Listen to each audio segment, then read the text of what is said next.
In this video, I'm going to be showing you how to fix your Instagram when your follower count is not updating. First, check if your Instagram app is up to date and update it if one is available. Once this step is done, we can try to clear Instagram's data. So click on Settings, then click on Apps, then search up Instagram. Then you click on Storage. After doing this, you select Clear Data and then Delete.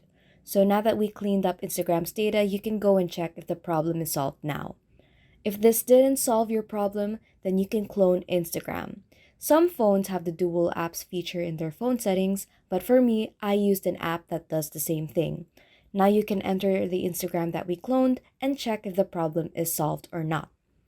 If the problem is still not solved, then we will move on to our third solution, which is to delete and reinstall Instagram. So let's uninstall the app.